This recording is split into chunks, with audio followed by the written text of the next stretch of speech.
Good afternoon, everybody, and welcome to a very special and very exciting chapter in the life of our Resolve It in 30 series.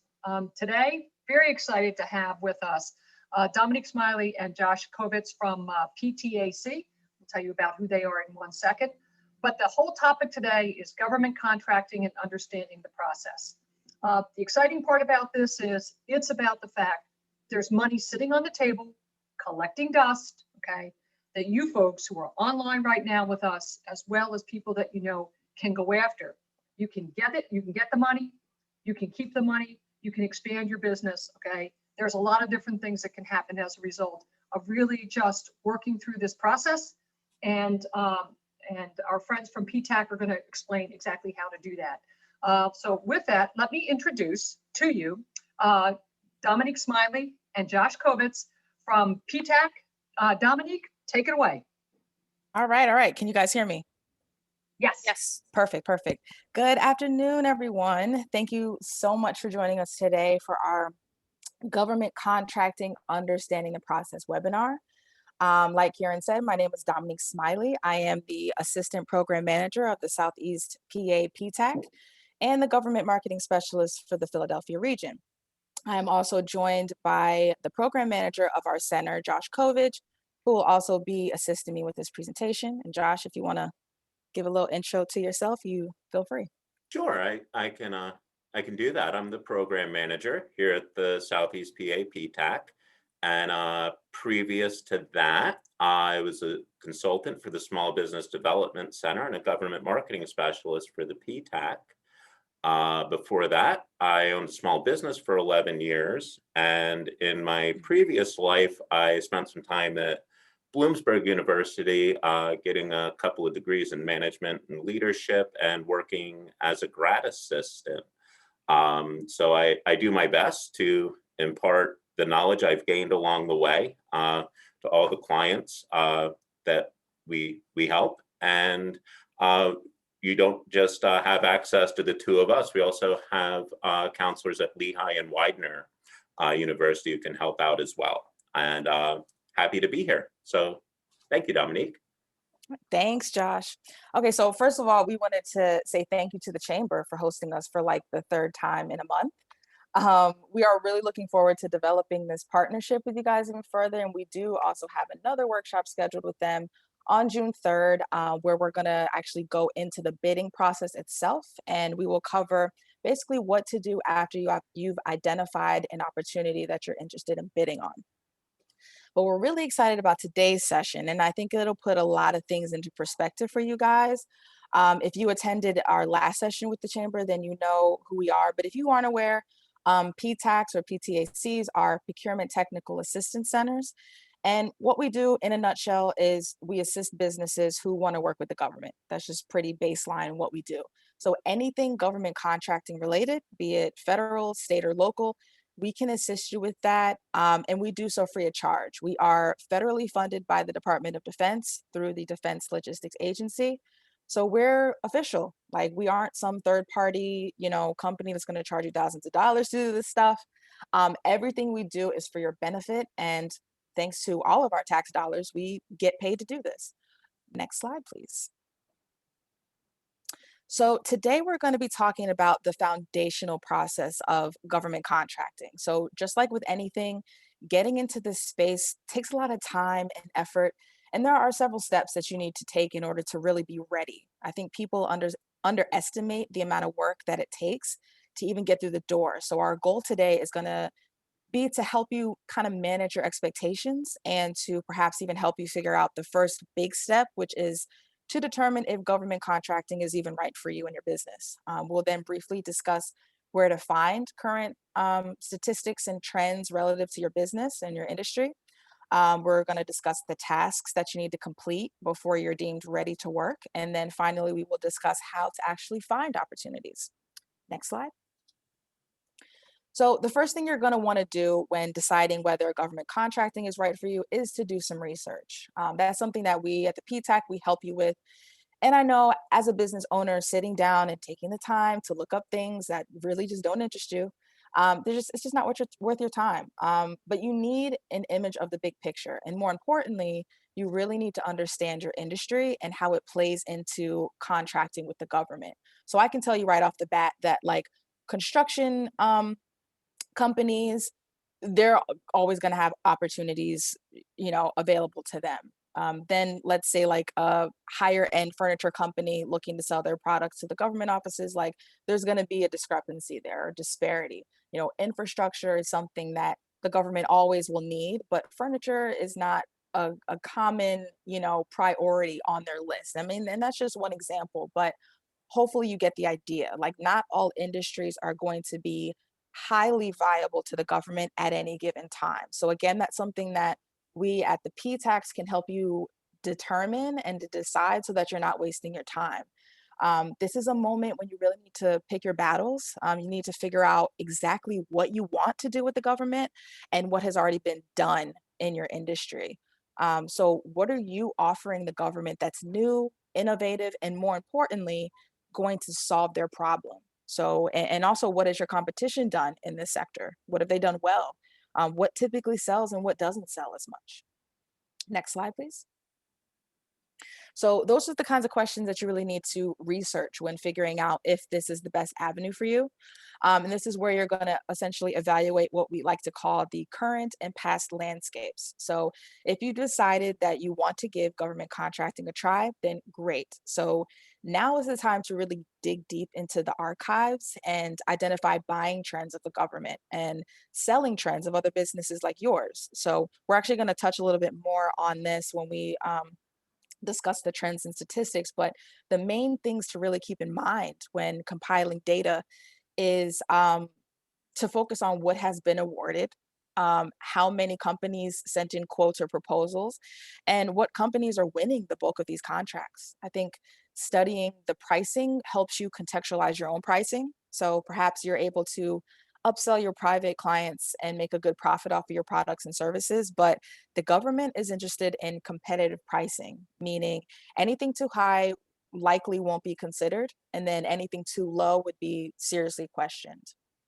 And then the amount of companies that bid on a project, that's not as important of a factor, but it can tell you a couple things. So, one, that the job wasn't competitively bid on, meaning maybe a lot of people didn't know about the opportunity, or a lot of people didn't think they could do all of the aspects of the job, or that it wasn't widely solicited. So this helps you kind of understand the exclusivity of some types of projects. And we're actually going to get into that in our next session in June. So you'll get a full breakdown of what all that means in a couple months. The last thing is you'll really want to especially pay attention to what contractors are getting the most awards. So they're the ones that you want to learn from, but they're also the ones to beat. So you got to do your due diligence and really research those companies. Next slide. So if you've made it this far and you've determined that you want to go all the way with government contracting, then it's time to really decide where and how to start. So you need to evaluate your company's current position and determine if you have the manpower, the time, and the money to invest in government contracting, because you will need all three in some cases to really be on the road to success. Figure out if you really want to focus on local, state, or federal contracting, maybe a variation of those, or maybe even all of them. And then like create a list of markets or agencies you're interested in working with. You can actually create this list from when you do the research on your industry and what was typically purchased and by what agency and organization. And again, this is something that we at the PTAC, we can help you do. So it's not a super stressful situation for you. But even if you have like a specific private sector market that you sell well to, you can kind of mimic your marketing model from that and determine which government agencies would likely buy and benefit from what you sell. For instance, we'll use the construction company as an example again. Construction companies can essentially market to any agency because improved infrastructure is something that all levels of government and all agencies need, really. But a company that sells, let's say, specialized medical equipment may likely find a bulk of their opportunities with like the Department of Health and Human Services, or with government funded programs like NIH or NSF or something like that. So before you determine your preparedness to work with the government, you really need to nail down a hard fact, which is that just because one company is doing well, it does not mean that your path will be similar to theirs, right? It might be harder or it might be easier. This is not a one size fit all situation. So don't let other success or failure stories kind of drive you or discourage you, right? Just take them as they are. Like, certainly consider them motivation, but don't assume that their blueprint will work for you. Your company has to position itself to take both the wins and the losses and to bounce back from both. So, next, Josh is going to talk a little bit about the statistics and the trends and where to find this information that is specific to your industry. Next Dominique, slide. before you Oh, hand it off to Josh, yep, and hi, sure. everybody. Yeah, thanks, babe. This is Kieran O'Connell from the Greater Philadelphia Hispanic Chamber. Welcome to you all who are members. If you're members, welcome back. If you're not members, welcome. And this is a service that we provide, to the community, and we're thrilled to have Dominique and Josh with us from PTAC today, talking about the government contracting. And before you hand it off to Josh, Dominique, just a couple things that really hit me relative to, what you were saying, and for our audience, I think it's important. And we will get to how you discover what it is, where your business may or may not fit within the government contracting in a second. So Sylvia, thank you for your question. And Josh, thank you for that answer. But what struck me was big picture, right? As Yes. you're starting this, okay, don't look down the funnel, okay? Look at the top of the funnel. Take the big picture. How does my business fit into what may or may not be available within government contracting? And do I want to walk down that path and pursue it? What might my business have that's new? What might my business have that's innovative? But what might my business have to solve the problem? And I loved that you said that, Dominique, because that is always very, very helpful. Okay. And also understanding what are the buying trends? Like you said, are they buying wood for construction, or are they buying chairs to sit in? Okay. Going to be very, very, very different. So, folks, as you're thinking about this, okay, and getting into the government contracting, as Dominique said, start at the wide angle, and then take one step at a time and go down that funnel. Absolutely. So with that, Josh, I guess I'm going to turn it over to Josh, Dominique. Yes. Next slide, please. All right. Can everyone hear me okay? Yep, we can hear you. Excellent. Yes. Excellent. So we talked about just now the top of that funnel. So where is the top of the funnel? Well, it's at nakes.com, to be particular. And the first thing you'll notice is that it is actually a .com website, not a .gov website. And this is important to be aware of, as any website that's owned and operated by the federal government will be .gov. So this means if you're on a website and you see .com or .org, the website is run by a private, non-government organization. For example, our website, PTAC-southeastpa.org, it's .org, because even though PTACs are funded by the Department of Defense through the Defense Logistics Agency, we are not the government. So our website is .org because we are a nonprofit. So nakes.com, as well as govspend.com, owned by private for-profit companies. And what does that mean? Well, it means eventually they'll try to sell you something. So just keep that in mind when you're using them. But I have them listed here because they do provide a lot of valuable information for free. Like on nakes.com, NAICS, by the way, is the North American Industry Classification System. And NAICS codes are called codes because they're the numbers refer to different categories. So whatever your business does, the government will have a NAICS code for it. And anything the government purchases does so with a NAICS code. So for example, I talked a little bit about being a small business owner. I was a drywall contractor. So what was my NAICS code? The first two digits are the industry. 23 is construction. 2383 is building finishing. And 238310 specifically refers to drywall and insulation contractors. And the example here is even if I found an opportunity under my NAICS code, well, it may not have been something I would have actually bid on because I focused on drywall and not insulation. So just because an opportunity was listed under my NAICS code doesn't necessarily mean that it was for me. But you can go on NAICS.com and you can drill down through the data. You can find what NAICS codes you operate under. There might be 1, there might be 5, there might be 10. If there's, if there's 20 or 30, then we caution that you might be casting too broad of a net. But again, that's something that we can go over with. If you're a client, we can talk about like how that relates to you individually. Happy to have a conversation with anyone about that.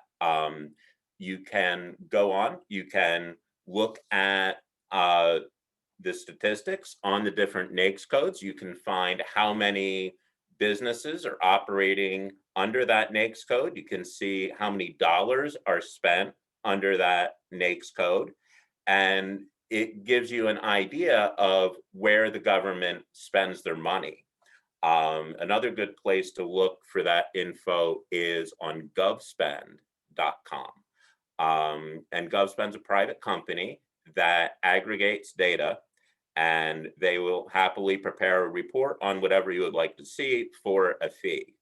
That said, your PTAC can help you sort through this information at no cost. The Department of Defense provides the most money to small businesses out of any government agency, and PTACs were specifically set up and funded by the Defense Logistics Agency to help businesses with government contracting. We are here. We are no cost to you. Please use us. In case you haven't figured it out by now, I love to talk. I talk a lot. So get into contact with me, and I'm happy to talk to you about your business and how you can fit into government contracting and what data is available. All right, so kind of moving along here to the .gov websites, current opportunities can be found on BetaSAM. That's beta.sam.gov.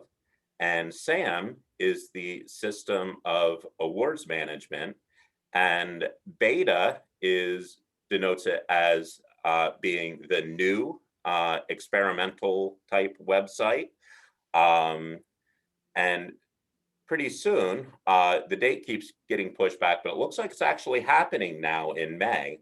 The website we know, and try to follow along here, so it's a little bit convoluted. The website we know as BetaSAM will be moving to sam.gov. So when I say BetaSAM, and 2 months from now you log on to beta.sam.gov and it redirects you to sam.gov, that is in fact the website I was referring to now. The current sam.gov website, in the future, once BetaSAM becomes SAM, SAM will become known as Legacy SAM.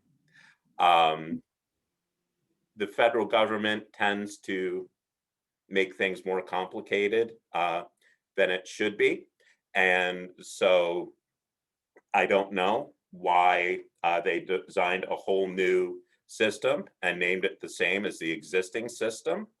Unfortunately, like many things, they didn't ask me what I thought before they went ahead and did it.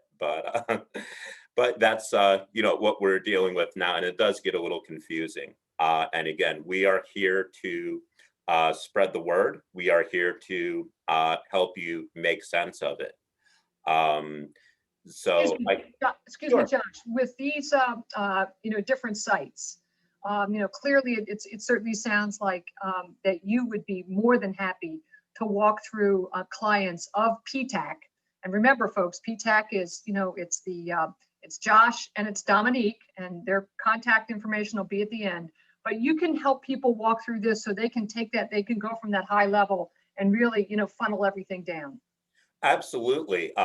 If you're computer savvy, we invite you to go ahead and do it yourself. If you're not so computer savvy, you call me and I guide you through how to log on to Zoom, and I share my screen and I'll drive through nakes.com, through Beta Sam, and I'll show you opportunities that are relevant to you and data that is relevant to you and your business. Josh, let me just ask you because, and then I'll let you go on because we do, we always have the pressing time issues of 45 minutes to an hour today. But do you and Dominique ever do Zoom sessions, across the board for that anybody can log into and just do one big Zoom session for that? We run into privacy concerns with our with our funding Okay. partners, with the DLA. The DLA is very careful about, well, I should say they're not careful. They make us be careful with what we do with our clients' private information. Okay. So generally, if we offer like a tutorial session, it would be recorded, not live. But we do offer one-on-one counseling sessions where you're more than welcome to hop on Zoom with one of us or both of us, and we'll walk you through it. We'll show you. We find that it's most beneficial to the client to just have an individual counseling session with them rather than trying to do a tutorial that might not be focused enough to really be beneficial. So it kind of takes care of the time constraint problem as well as privacy concerns if we just do it on an individual basis with our clients. Okay. Thank you, Josh. Sorry for the interruption. No, like I said before, I do like to talk. So I'm always happy to answer or deflect questions as I see appropriate. Anyway, getting back to the contracting data available on the .gov websites, FPDS is Federal Procurement Data Systems, and that's where you will find past contracting data. Eventually, it will be on sam.gov, but there's some hiccups involved with porting all of that data over to a new server. I'm not a tech guy. I don't completely understand how moving data from one website to another works. I do understand there's a lot of data that has to be moved and it's not done yet. So for the time being, for past contracting data, fpds.gov is your source for that. And once again, happy to hop on a Zoom session and guide you through how to mine that data and what you should be looking for and how the search function works on the website. It's actually very similar to Google with the easy search and Boolean phrases. That I do know a thing or two about, just not the back end of the tech world. And finally, fsd.gov is the Federal Service Desk. And you can kind of think of it as the federal government's version of the Customer Service Center. And it's more useful than I just made it sound, don't worry. But if you run into technical issues with like anything you're trying to do with, let's say you can't log into SAM, let's say you are trying to renew your registration, you don't remember your login, you would call the Federal Service Desk, or you log on to their website and create an incident. They had some problems with response times a couple of months ago, but in my experience, it has gotten quite a bit better. So we're hoping that trend continues.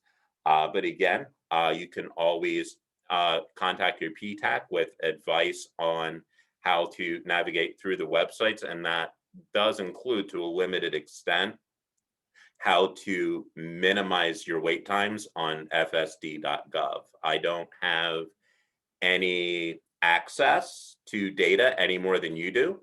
but we have learned a couple of tricks along the way to minimize wait times. So please do ask us if you find yourself in need of contacting FSD. Please do contact us as well, and we can help. Next slide, please. So to register with your company, the first thing that's needed is a way to identify your company. And a while back, we were told that by December 2020, the federal government would no longer rely on Dun & Bradstreet's DUNS numbers. The federal government is developing their own system, and they will issue every business a unique entity identifier, or a UEI. And would anyone like to guess what happened in December 2020? Nothing happened in December 2020, and nothing has happened yet. Our latest guidance says that this will be available some point next year, but for now, it's still System of Awards Management, SAM, uses DUNS number. So you'll need a DUNS number to register in SAM. Acquiring a DUNS number is free. Dun & Bradstreet provides the service for free. It's pretty much as easy as logging onto their website, typing in some information, and they send you an email. Here's your DUNS number. And once you have that, that's when you can go on sam.gov and you can register your entity, and that's something we can help with. And I talked a little bit before about NAICS codes. You'll need to know what NAICS codes you operate under, or also possibly product service codes, if those are applicable. Excuse me, I'm struggling a bit with English today. Applicable. I'll try to avoid that word in the future. But anyway, we advise our clients to start with the NAICS codes just because they're easier to search, easier to understand. And you will occasionally see a product service code on solicitations in beta SAM. So when you see PSC, it's a product service code. Everything has a NAICS code. Everything does not necessarily have a PSC. Just as an FYI, Josh, and for everybody in the audience live and who will be listening to this moving forward, NAICS codes are also available on your tax return. Yes, I forget about that. I was front page, baby, right on the front page.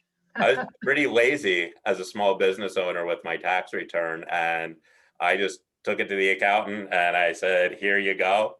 And he said, "You just brought me a shoebox full of garbage. This is going to cost you $1,000. And I would say, "That's what I pay you for. Figure it out." By the way, we don't advise you do it that way. So yes, your NAICS codes are on your tax return. I always forget that. Front page, folks, on the very front page. You can tell how diligently I review my tax returns. But that's a whole other conversation. Anyway, getting back to what you need to register. Once you're registered in SAM, we advise you to look and see if you are eligible for a certification. If you are eligible, we would urge you to apply for it. And I'm going to just kind of do a higher level overview of certifications.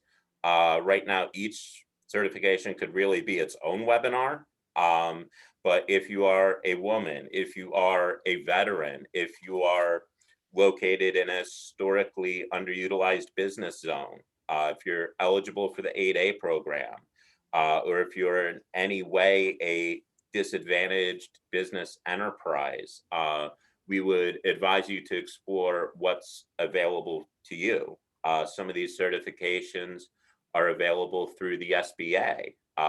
Other instances, you may be able to self-certify, or you may end up with a third-party certification, like becoming a member of the National Minority Supplier Development Council, certifying through the VA or the Women's Business Enterprise Council, your PTAC, Dominique and I, could help you navigate through this and help you decide, is a certification right for you? How would being certified benefit your company? How would it make you more likely to receive or be successful in your contracting endeavors? We can help you decide all that. The basic thing to keep in mind, though, is that with third-party certifications, they are usually faster, but they come with a fee. Certifying through the SBA does not have a fee, but it is more time-consuming. If you self-certify, that is also usually either no cost or minimal cost, but you would have to be prepared to provide any documentation upon request. So we just advise you to be aware of what a certification entails. And once again, we're happy to set up an individual meeting with a client and talk about certifications and you. Also, you'll need a capability statement, which is also something we can help you with. We just recently had a workshop on how to develop a capability statement. And it's something that's probably one of the most important things we do, actually, as a PTAC, is help small businesses with their capability statements. And it goes along with other marketing materials like a capability narrative, at registering in DSBS, that's the SBA's Dynamic Small Business Search. Basically, you want to make sure that you're taking advantage of every platform available to you. And as you're doing this, you'll be registering through SAM, registering to do business with the government. Just backtracking a little bit, you will want to make sure that all your I's are dotted and your T's are crossed before you register in SAM. If you, let's say, mistyped your address when you requested your DUNS number, and then you go to register in SAM and you type your address in correctly, well, that registration, it'll get thrown out and you'll be calling the FSD asking, why was my registration not accepted? And someone will come back and answer, because the address in your SAM registration didn't match the address with your DUNS number.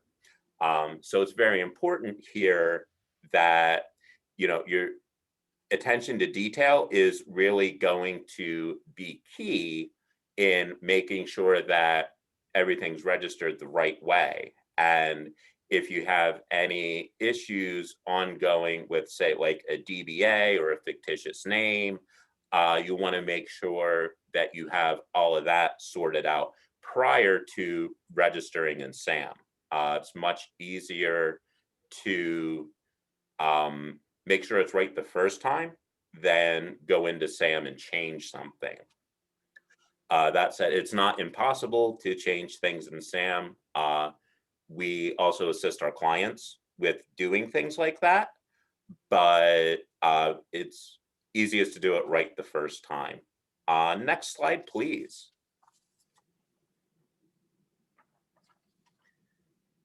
All right, so we were talking about registering in SAM here, and that's to do business with the federal government.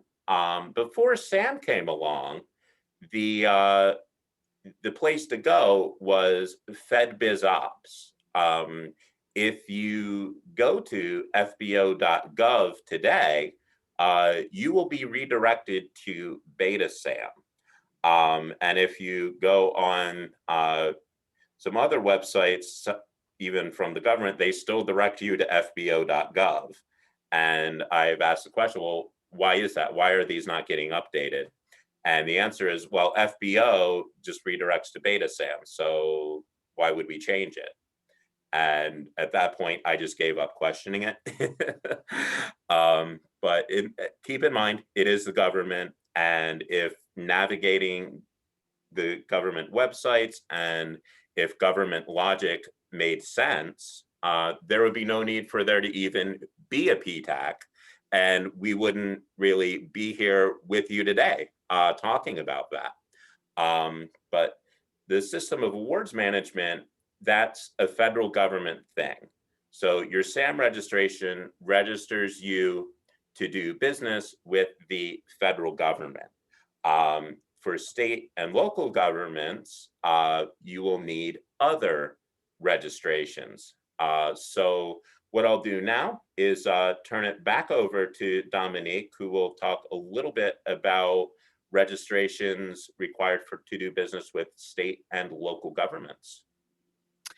All right. So, just like Josh said, there are several different registrations depending on the level of government that you're interested in. So, if you are interested in working more locally, definitely consider state and local municipalities. So, for Pennsylvania, the Department of General Services is the go to for all state agencies looking to do business with other businesses. So, that's where you would register your business as a supplier. So once you register as a supplier, you'll have the option to certify yourself as a small business and then verify yourself as a small diverse business.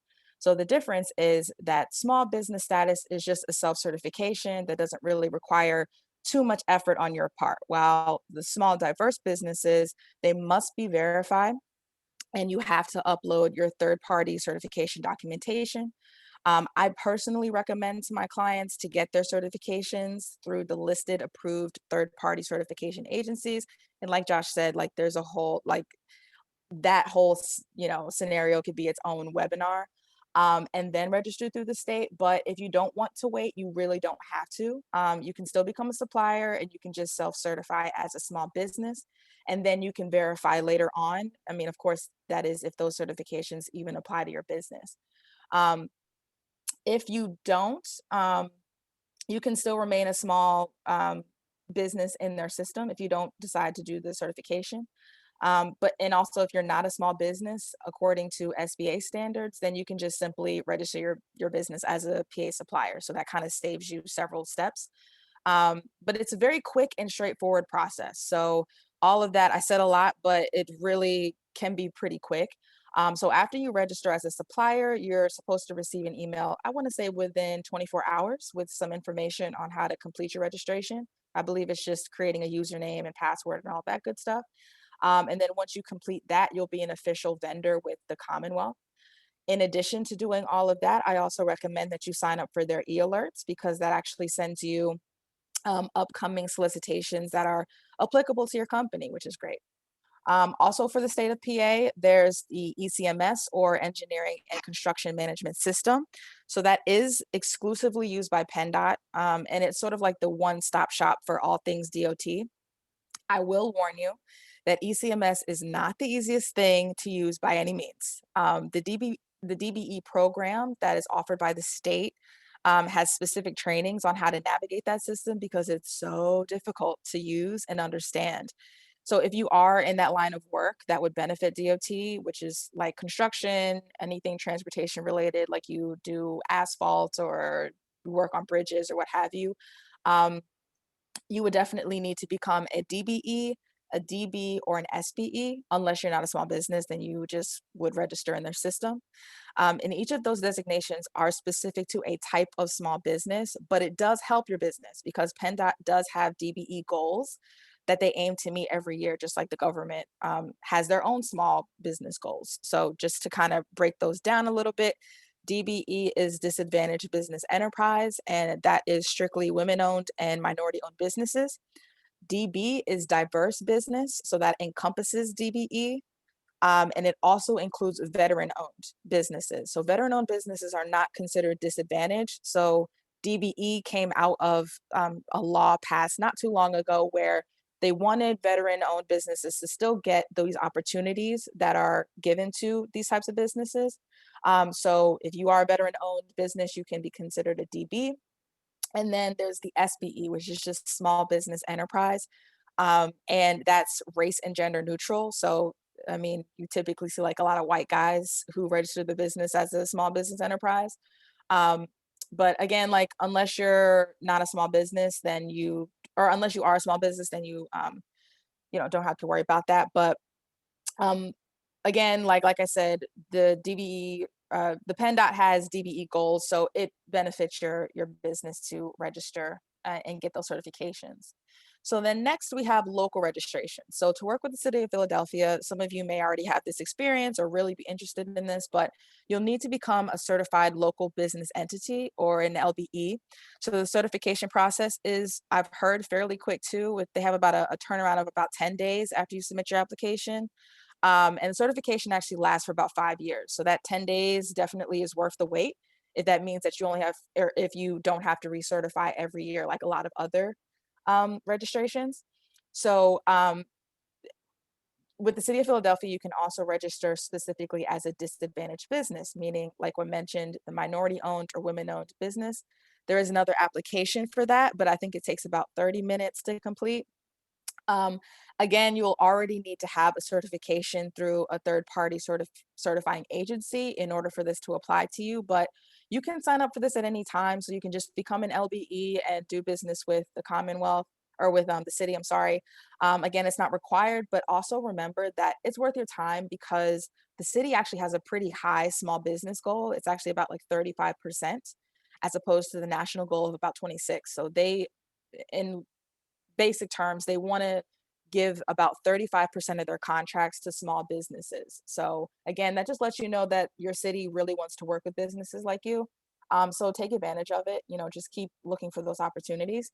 Also, if you happen to live in like a neighboring county or really anywhere else in Pennsylvania, just check your county's websites. Most, if not all, counties have their own either procurement system or they have a list of active solicitations on like a procurement page. It might come out as like a doing business with, Montgomery County or something like that page. So if you want to work near your home or want to work in the county that your business is located, just check their web pages and see what their requirements are. In that same vein, also check transportation agency websites. Again, if you're interested in DOT work, that would be right up your alley. Each agency does post their bids on their websites, and normally you would just have to like send them a sealed proposal through mail, and everything that you would have to do would be listed in that bid. So it's a little bit more of a streamlined process. And with that being said, like I think that working locally is probably a little bit more straightforward than federal and even sometimes state. But always keep in mind that if you want to work with other states, you'd have to meet their requirements and register in their websites too. And I definitely encourage my clients to work with other states because there may be opportunities for you in Delaware or New Jersey or New York or something like that.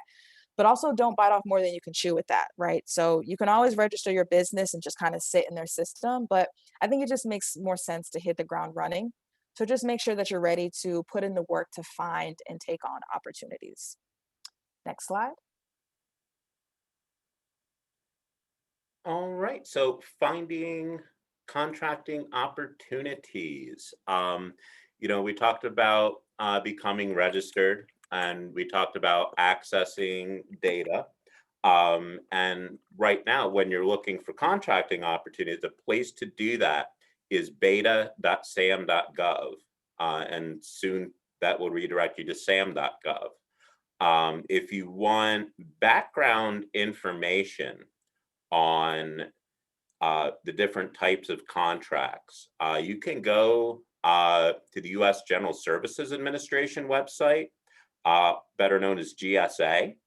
A few years ago, everyone was always asking like, how do I get on the GSA schedules? And that was kind of like where it's at so much. But now everything can be found on beta.sam.gov. So GSA is more of a source for background information on types of contracts. But once again, beta.sam.gov is the place to find federal contracting opportunities.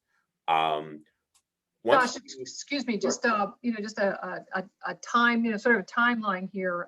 We've got about 2 or 3 minutes left before the Q&A session, and I'm sure that a lot of people are going to have questions.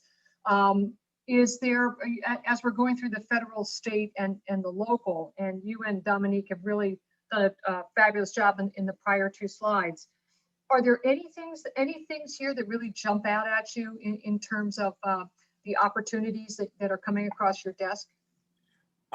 Well, as far as like what we always say is be prepared for any opportunity that may come along. Once again, I would ask Dominique if anything jumped that we should make note of here before we just transition into the summary, do a quick wrap up and get to the Q&A. Oh yeah. So I mean, I think the you would probably find the most opportunities for federal. State and local, it's definitely a smaller pool. I mean, e-marketplace and co-stars, they're again just other places that you can go to find state funded opportunities. And then again, ECMS, you would find all DOT funded stuff. City of Philadelphia, you can find again city funded opportunities through their contracts hub, and like I mentioned before, like just kind of looking through your county websites to see what's out there.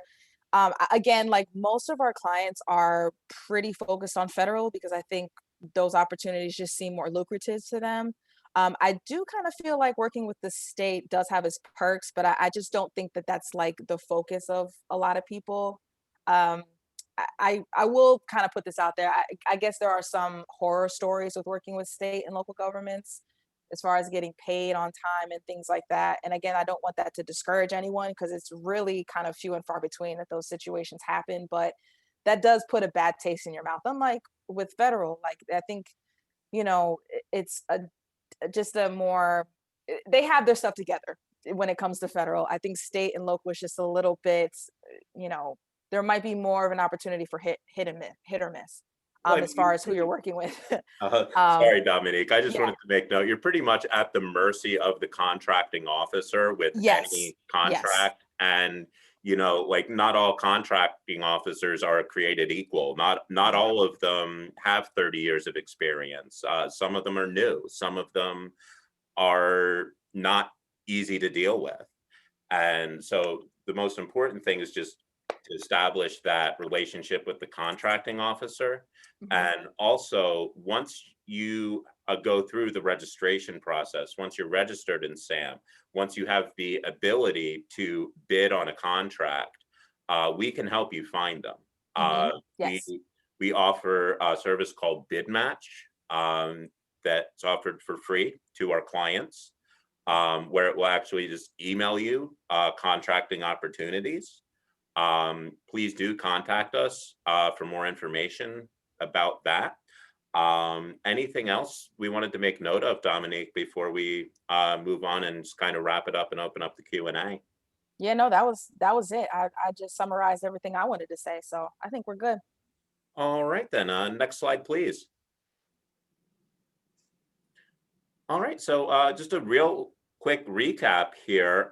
Government contracting is not one size fits all. Your results may vary. A lot of small businesses are successful in government contracting, but it's because of careful planning and extensive analysis, not luck. So, you do have to put the work in. Do an extensive analysis of your business for both the public and the private sector. Do a SWOT analysis, strengths, weaknesses, opportunities, and threats. We talked a lot about the government market as an opportunity, and that's what the focus was on. But, we talked about looking at the top of the funnel, looking at the big picture. And that's what it is. Like, where do you fit into the big picture? Realistically, what are your capacities? You want to stay in the scope of what your business really does. You don't want to bid on an opportunity and then wonder how you're going to perform on the contract. Like once you sign a contract, you're obligated to perform on that contract. If you cannot perform on that contract for any reason, the only person who can modify that contract is the contracting officer. So, do your research, make sure you're ready, make sure you're registered properly, and make sure that you are ready, that you're ready to perform on the contract and ready to deal with contingencies. So at this point, I guess we can just go ahead and open it up to questions. Okay, folks, we've got like about, 7 to 10 minutes. It's a small group, which is terrific.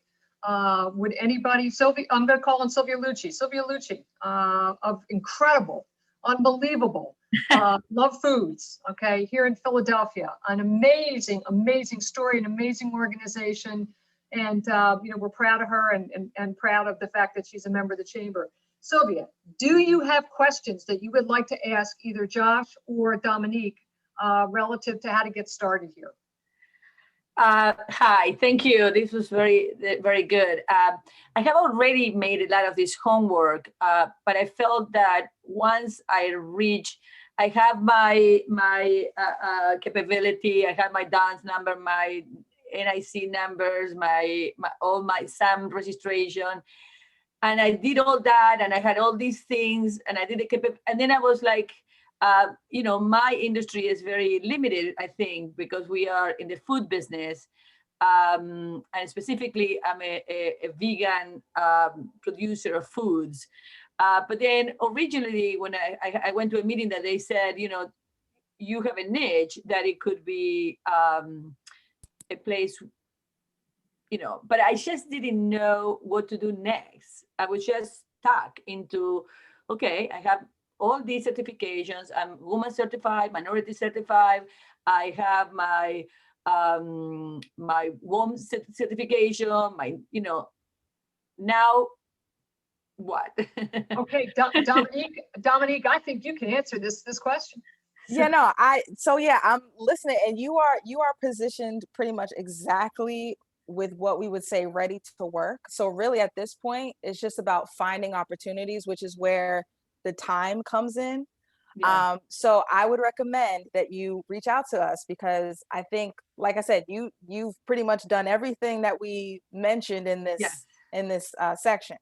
So reach out to us and we can help you get started on finding opportunities for you, because I do think that there are some. I think a lot of people kind of maybe misjudge how well the food industry can do in government contracting. There are opportunities out there. I'll just put that out there.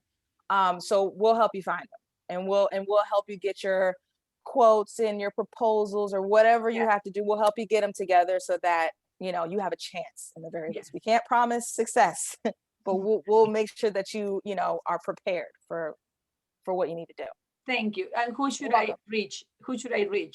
Either me or Josh. Our emails are on there. I'll send it to both of you. Perfect. That works. Okay. Thank you so very much. You're welcome. Sylvia, thank you for the question. And Dominique, thank you for the answer. And folks, their contact information is right here on this slide. Their main office number, 484-646-5811. Okay, the emails, you can see, I'm not going to read them all out because I'll get all tongue-tied and tongue twisted. But I can tell you that both Dominique and Josh have been amazing to work with, absolutely amazing. They want to help, folks, okay? They want to be able to guide and direct and help you get the government contracts that you need. It takes a little bit of digging, okay? There's a little bit of sweat equity on your part, but it would be worth it because they're really going to help you walk through what it is that you're going to need to be able to tap into this, okay? Who else has a question?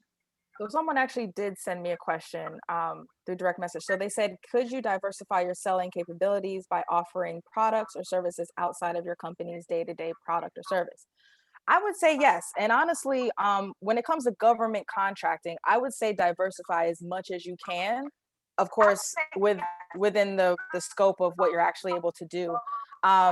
I think the more you can diversify, the better opportunities you have, the more opportunities you're able to take advantage of. So definitely yes. Now, obviously, I don't know what that looks like in reference to your business itself, but if you wanted to email me, we could kind of look at what that looks like for you, what your plans are, how you would like to diversify, and maybe even link you with the SBDC to see if there's something that they can help you with on that front. But yes, I totally recommend that if you're able to do that.